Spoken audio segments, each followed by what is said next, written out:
Hello friends, কেমন আছো তোমরা? আজকাল না আমার এমনি ভিডিও করে মানে আমার এই ফ্রেন্ডসদের সাথে ঘোরা এসব তো তোমরা দেখোই। আম, বা অফিসের কথা এসবও তোমাদের সাথে কথা বলি। আজকে মনে হলো একটুখানি তোমাদের সাথে একটু অন্য কথা বলবো। অন্য কথা মানে হচ্ছে, দেখো, আহ, আমার কিরকম একটা মনে হচ্ছে জানো, এজিং এর সঙ্গে সঙ্গে আম, যেমন শরীরের একটা পরিবর্তন, আহ, একটা শরীরের তো পরিবর্তন হবেই জানো, মনেরও একটা অদ্ভুত পরিবর্তন, চিন্তা ভাবনার একটা অদ্ভুত পরিবর্তন, আহ, পছন্দের অদ্ভুত পরিবর্তন, তারপরে উম, সবকিছুই কেমন চেঞ্জ হয়ে যায়, কেমন চেঞ্জ হয়ে যাচ্ছে। আর এটা আমি একটা ভীষণ মাইনুটলি অবজার্ভ করছি মানে এরকম না যে আমি অবজার্ভ করবো বলে করছি, কিন্তু মানে আমি বুঝতে পারছি। আর সেটা না একটা যেমন গুড সাইনও আছে, তার সঙ্গে একটা মন খারাপ করার ব্যাপার থাকে, মন খারাপও থাকে। আম, চাকরি জীবন আস্তে আস্তে কমে আসছে। আম, তারপরের জীবনটা নিয়ে কি করব, অনিশ্চয়তা। তারপরে একা থাকি, কি হবে, এইসব তো আছে। সেগুলো একটু অন্য প্রসঙ্গ। শারীরিক পরিবর্তন এসব তো হবে, চুল পাতলা হয়ে যাবে, দাঁত নড়বে, তারপরে সব রকম খাবার খেতে পারবো না, অ্যাপেটাইট চেঞ্জ হয়ে যাবে, তারপরে মেটাবলিজম চেঞ্জ হয়ে যাবে, এসব তো আছেই। স্কিন নষ্ট হয়ে যাবে, তারপরে উম, সব কিছুই। কিন্তু মনটাও আস্তে আস্তে কত, এগুলোর থেকে আমার এই সমস্ত কিছুর থেকে আমার কাছে খুব স্ট্রাইকিং লাগে মনটাকে। মনটাও কেমন চেঞ্জ হয়ে যাচ্ছে। তারপরে আম, চোখের যে রিফ্লেক্ট, বুদ্ধির যে রিফ্লেক্ট, সেগুলো কত কমে যাচ্ছে, কত কমে যায়, কত চেঞ্জ হয়ে যায়। এই জিনিসগুলো আমার কাছে প্রচন্ড একটা আহ কি বলবো, আমি প্রচন্ড লক্ষ্য করি। ম্যাক্সিমাম লোকের বয়স হয়ে গেলে একটা অ্যালজাইমার হওয়ার মানে প্রচন্ড প্রবণতা থাকে, ডিমেনশিয়া। আর তাতে সবকিছু ভুলে যায়। আমার দাদুকে আমি দেখেছি, আমি আমার অনেক বন্ধু বান্ধবদের, ফ্যামিলি মেম্বারদের দেখেছি, বা পেশেন্টদের দেখেছি, এবং সেই বাড়ির যে কি অবস্থা হয় এরকম পেশেন্ট থাকলে, কাছের লোক যদি সবকিছু ভুলে যায়, ভীষণ কষ্ট। ক্যান্সার বা নিউরোলজি প্রবলেম বা নেফ্রোলজি প্রবলেম বা গ্যাস্ট্রো প্রবলেমের থেকে অনেক বেশি প্রবলেম এটা। একটা হচ্ছে তাদের সাইকেট্রিক প্রবলেম, আর আরেকটা হচ্ছে এই অ্যালজাইমার যেটা হয়। অনেকে বলে এটা নিঃসঙ্গ থেকে হয়, কিন্তু আমি এরকমও প্রচুর লোকজনকে দেখেছি যারা যথেষ্ট বিজি, যারা যথেষ্ট ফ্যামিলিতে থাকে বা অফিসেও ব্যস্ত, তাদের মধ্যেও আমি কিন্তু এটা দেখেছি, ভুলে যাওয়ার ব্যাপারটা।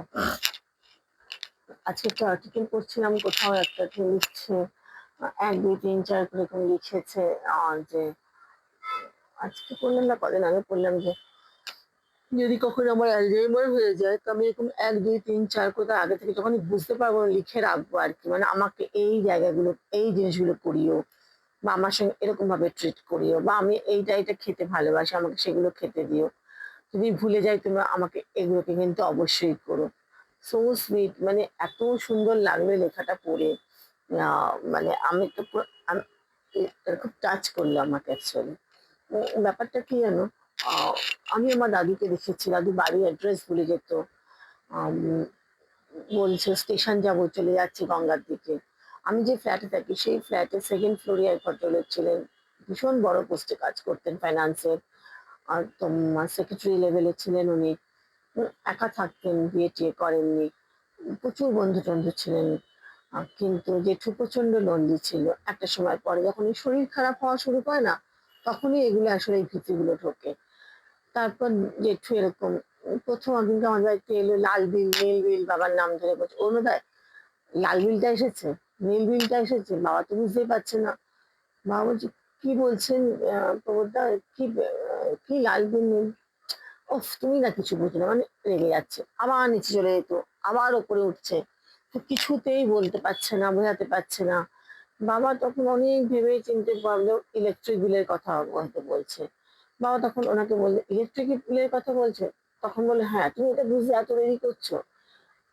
তো ও বিলের কালার গুলো দেখে দেখে বলার চেষ্টা করতো।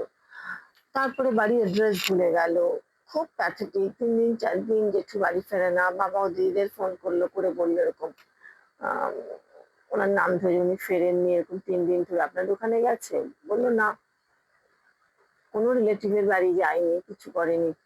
কিছুদিন যাবৎ সে ঘরের মধ্যে একা থাকতো, কাজের লোকটাকে জিজ্ঞেস করতাম, বলে খেতেও চায় না, রান্না করে যায়, একা একা পড়ে থাকে, বলে রেখে যাও খেয়ে নেবো, কিন্তু খেত না, পরের দিন এসে দেখতো কাজের লোক। তো আমরা বুঝতে পারছিলাম যে একটা ব্যাপার কিছু সামথিং ইজ রং। তো দিদিদের বলা হতো যে ওনাকে নিয়ে যান, এরকম একা একা থাকলে চিন্তার বিষয়। সবারই তো লাইফে এরকম অনেক কিছু লিমিটেশন থাকে, বললেই একটা ভাইকে নিয়ে আসতে পারে না হয়তো। তারপর খবর এলো কদিন বাদে, যেরকম উল্টোডাঙ্গা স্টেশন ধরে উনি হাঁটছিলেন, আর ওখানে গাড়ি ধাক্কার মতো মারা গেছে, বা তারপর পা গেল। এই যে কষ্টটা আমি পেয়েছিলাম, এই যে একটা অদ্ভুত রোগ, এই যে তার কষ্ট, মানে আমরা ভাবতে পারিনি যে একটা ওই রকম বড় পোস্টে কাজ করা মানুষের এইরকম হতে পারে। আমার দাদুকেও আমি তাই দেখেছিলাম, আমার এক বন্ধু বাবার গল্প আমি শুনেছি এরকম। আমি আরেকজন আমার কলেজের দাদা, তার বাবা মাকে আমি দুজনকে দেখেছিলাম এরকম, যে খালি প্রবণতা ওই বাড়ি থেকে বেরিয়ে চলে যায়, অ্যাড্রেস জানেন তো ভুলে যায়, সবকিছু ভুলে যায়। এটা কিন্তু আমাদের অনেকেরই প্রবণতা, আমরা যখনই কিছু ভুলে যাই, অনেকে আমরা বলি না ভুলে যাচ্ছি, মানে এখান থেকে কিন্তু স্টার্ট হয়। একটা বয়সের পর ভুলে যাওয়াটাও ঠিক না আর কি, কিন্তু তখনই হয়তো ডাক্তার দেখানো উচিত। কিন্তু আমি যেটা বলার চেষ্টা করছি আজকে, যে এই মনের চেঞ্জ যেগুলো, মানে এখন একটা এমন হয়ে গেছে, সকাল থেকে সবকিছুতে আমি ঈশ্বরকে থ্যাঙ্কস জানাই। আর আশেপাশে কি হচ্ছে আমি আমার কাজ করি, আশেপাশে মানে একটা সময় থাকতো না, আমার পাশে ভালো ছেলে আসছে, তাকে দেখলাম বা তোরা হাই বলছে দেখলাম। এখন কত ফেসবুকে এরকম তো মেসেজে পাঠাচ্ছে, এটা পাঠাচ্ছে, ওটা পাঠাচ্ছে। বিশেষ করে এগুলো কিন্তু আমাকে কোনো টাচ করে না, বিকজ আমি নিজেকে পুরোপুরি ভাবে একদম কমপ্লিটলি আমি ঈশ্বরের কাছে একদম সমর্পণ করে ফেলেছি। সাজি গুজি বেড়াই ঘুরি সবকিছু, কিন্তু আমি প্রত্যেক মুহূর্তে আমি বলি, আমি কি কিসের জন্য আমি ঈশ্বরের কাছে আমি আমার গ্র্যাটিটিউড জানাবো। মানে সকালবেলা উঠে আমি ভাবি যে রাত্রিবেলা আমি এসি চালিয়ে ঘুমোতে পারছি। কত লোক একটা ফ্যান কিনতে পারে না, কত লোক রাস্তায় পড়ে শুয়ে আছে ছোট বাচ্চাদের নিয়ে। ঈশ্বরের কত বড় আশীর্বাদ আমার উপরে, মানে উনি আমাকে কতটা ভালোবাসছেন যে আমাকে এরম ভাবে থাকতে দিয়েছেন। আমি একটা মেয়ে হয়ে আমি এরকম ভাবে থাকতে পারছি, এটা উনার ছাড়া আমি কি করে বলবো, আর কাকে আমি বলবো আমার ইয়ে জানাবো। তারপর ভাবো নিজের পছন্দ মতন খাবার খেতে পাচ্ছি, নিজের পছন্দ মতো ড্রেস কিনতে পারছি, নিজের পছন্দ মতো ঘুরতে পারছি। তো এত লোকের কত শিক্ষিত শিক্ষিত লোকেরা রাস্তায় পড়ে আছে, চাকরি বাকরি পাচ্ছে না, সেখানে আমি একটা ভালো জায়গায় চাকরি করছি, ভালো ইনস্টিটিউশনে চাকরি করছি। কত লোক আছে এমআরদের কথা ভাবো, রাস্তার মধ্যে দাঁড়িয়ে থাকে গরমের মধ্যে। আমি দেখেছি আমার হসপিটালের বাইরে গাড়ির সঙ্গে ওরা দৌড়োয়, মেয়েগুলোকে দেখেছি এই ভারী ভারী ব্যাগ নিয়ে রাস্তার মধ্যেখানে ওরা লাঞ্চ করছে। সেটা যে আমরা একটা সারাক্ষণ এয়ার কন্ডিশন, এত এসি, একটা মুহূর্তের জন্য বন্ধ হয় না, আমাদের ঠান্ডা লেগে যাচ্ছে তখন রিকোয়েস্ট করে সেন্ট্রালাইজ এসির মধ্যে কাজ করছি। তারপরে হচ্ছে পেশেন্টদের সাথে রয়েছি, সব ভালো ভালো পেশেন্ট, এরকম না যে কোনো এসএস কেন্দ্র কোনো নোংরা জায়গায় বা কোনো গভর্নমেন্ট হসপিটালের মতন জায়গায় চাকরি করছে। আচ্ছা, আমার কত ভালো ভালো বন্ধুরা আছে পড়াশোনা শিখে কত বড় বড় জায়গা ওরা যেতে পারতো, কিন্তু ওরা ফ্যামিলি করে বা চাকরি, ফ্যামিলির জন্য তো চাকরি করেনি বা তো ক্যারিয়ারিস্ট না। তাদের দেখেও আমার মনে হয় যে আমি তো একটা সিঙ্গেল লেডি হয়ে আমি আজকে কতটা ভালো থাকার চেষ্টা করছি, বা ঈশ্বর আমায় কতটা ভালো রেখেছে। কারোর অসুবিধা হলে তার পাশে গিয়ে দাঁড়াতে পারছি, ঘুরতে যেতে পারছি, বেড়াতে যেতে পারছি। আগে পুজোর সময় দুটো জামা হতো বাবা মার সময়, এখন প্রতি মাসে 2-3টে বেশি জামা কাপড় কিনছি। কোনো বন্ধুর কোনো জন্মদিন চলো জামা কিনি। আজকে এই বন্ধুর ছেলের বিয়ে চলো শাড়ি কিনি। মানে এটা এরকম ব্যাপার হয়ে গেছে। এছাড়া তো আমাদের অকেশনস এর কোনো শেষ নেই, ফেস্টিভ্যালের কোনো শেষ নেই। তো তোমার কি মনে হয় এটা কি? এটা আমি করছি? এই কাজগুলো আমাকে কে দিচ্ছে ক্ষমতা বা ভোগ করবার বা আনন্দ করার?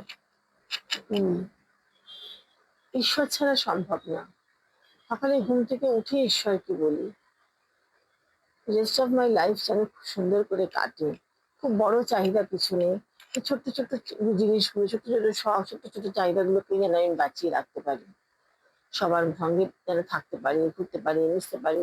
কাউকে দেখে যেন মনে হয় না এর সঙ্গে মিশতে পারবো না। এই যে জিনিসগুলো এটা পিওর সোল। আর সেটা বারবার ঈশ্বরকে আমাকে বলতে হবে আমি কতটা কৃতজ্ঞ তোমার কাছে। একটা সময় আমার শ্বশুরবাড়িতে আমার নিজের পছন্দ মতো খাবার খাওয়ার মতন আমার কোনো অধিকার ছিল না। অফিসের লাঞ্চ নিয়ে যাওয়ার অধিকার ছিল না। সেখানে দাঁড়িয়ে আজকে আমি আমার বাড়িতে কত মানুষজন খায়, কত পার্টি করছি, কত কিছু করছি। তাহলে তুমি বলো যে এটা কি সম্ভব ঈশ্বরের ছাড়া? ঈশ্বর ছাড়া আমি আজকে কলকাতার বুকে সল্টলেকের বুকে যে রয়েছি একা একা বাচ্চাদের নিয়ে বা পিসিকে নিয়ে বা যেই আত্মীয় বা বন্ধুদের নিয়ে। এর জন্য একটা অন্য রকম মানসিকতার দরকার, অন্য রকম স্ট্রং হওয়ার দরকার হয়। সেটা ঈশ্বর আমাকে দিয়েছে। আর এত ভালো বন্ধু বান্ধব পেয়েছি, এত ভালো বাবা মা পেয়েছি, এত ভালো অফিস পেয়েছি। এগুলো সবকিছু কিন্তু ঈশ্বরের দেওয়া। আমার কিছুর আমাদের কৃতিত্ব নেই। আমাকে তিনি বলছেন আমি এটা করছি, কিন্তু পুরো কৃতিত্বটাই হচ্ছে আমার বাবা মা আর আমার ঈশ্বরের। সেজন্য প্রত্যেকদিন সকালবেলা উঠে আমার মনে হয় প্রথম উচিত ঠাকুরকে বলা যে ঠাকুর যদি কোনো ভুল ত্রুটি করি আমায় মাফ করুন।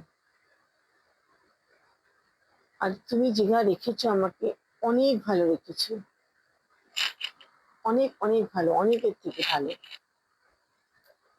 আমি রাত্রে শান্তিতে ঘুমোতে পারছি, 4 বেলা খেতে পারছি, ঘুরতে পারছি, বেড়াতে পারছি, নিজের ট্রিটমেন্ট করতে পারছি।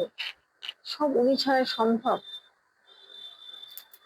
আমার মা মারা গেছে 45-এ, তাহলে কিছুই ভোগ করতে পারিনি। সব সময় বলবি দেখবে ঈশ্বরের কাছে যত কৃতজ্ঞ থাকা যায়, যত মাথা নিচু করা যায় ততই মানসিক শান্তি। আমার প্রত্যেক মুহূর্তে মনে হয় প্রতিটা কমফোর্টের মধ্যে আমার মনে হয় প্রত্যেকটা কষ্টের সময় আমার মনে হয় ঈশ্বর আমার পাশে আছে, প্রত্যেকটা মুহূর্তে ফিল করতে পারি। সব কিছুতে ঈশ্বরকে বলতে হবে থ্যাংক ইউ। তুমি আজকে আমাকে এখানে রেখেছো বলে আমি এত ভালো আছি। উম, কত মানুষের কত ফেক দুনিয়া হয়, কত ফেক ওয়ার্ল্ড হয়। আমি যে সবকিছুর থেকে সমস্ত প্রলোভনের থেকে নিজেকে সরিয়ে আনতে পেরেছি, গুটিয়ে ফেলেছি। বিশেষ করে এটা আমি পারতাম না ঈশ্বর ছাড়া। সেই কারণে প্রত্যেকটা মুহূর্ত ওনার নামে। আজ আমি যেখানে দাঁড়িয়ে যা করছি, খাচ্ছি, ঘুরছি, বেড়াচ্ছি, ঝগড়া করছি, সব ওনার জন্য। তোমরাও ভেবে দেখো আমার সাথে, মনটাই বদলে যায়। যে গানটা ছোটবেলায় শুনতে ভালো লাগতো না এখন সেই গানটাই শুনতে ভালো লাগে। এখন সবসময় মনে হয়ে যাবে যে মানে আমরা খুব স্ট্রং, আমরা সব করতে পারি, আমাদের কোনো অবস্থায় আমাদেরকে উইক করতে পারবে না। কিন্তু ঈশ্বরকে সঙ্গে পেতে হবে। ঈশ্বর যদি সঙ্গ না দেয় তাহলে এই সব কাজই তোমার মনে হবে অনেক কঠিন। চলো টাটা। আমার পুরো লাইফটা আমি ডেডিকেটেড করে দিয়েছি আমার ঈশ্বরের কাছে। আজ আমি নিজেকে না তার জন্য ভীষণ মুক্ত মনে হয়। মনে হয় সবকিছু সলিউশন আছে। প্রবলেম থাকলে তার সলিউশন হবে। সবকিছু আছে। তাই জন্য শুধু কোনো কিছু অনেকেই আছে প্রত্যেক বছর অ্যাপ্রেজাল কি হলো, ইনক্রিমেন্ট কি হবে, এটা কি হবে, ওটা কি হবে, এই বস এ করছে, ও ওটা করছে, সারাক্ষণ অফিসের নামে বদনাম করা। আমার একদমই নেই স্বভাব। আমি খুব হ্যাপি। আমি কাউকে তেল দিয়ে উঁচু পোস্ট উঠতে পারবো না, তো সেই কারণেই আমাকে যেটুকু ঈশ্বর দিয়েছেন তাতেই খুশি, ভীষণ ভীষণ খুশি। চলো টাটা। ঈশ্বরের পায়ের কাছে যেন আমাকে রাখে, তাতেই আমি খুশি। প্রত্যেকদিন প্রে করো। ওম কৃষ্ণায় বাসুদেবায় হরয়ে পরমাত্মনে প্রণতং ক্লেশনাশায় গোবিন্দায় নমো নমঃ।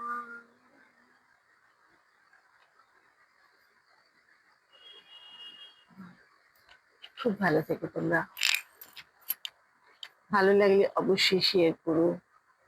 অনেক কমেন্ট আসছে, বুঝতে পারছি না কেন। যাই হোক, প্লিজ, তোমাদের জন্যই হচ্ছে আমার ইউটিউব করা। চলো টাটা।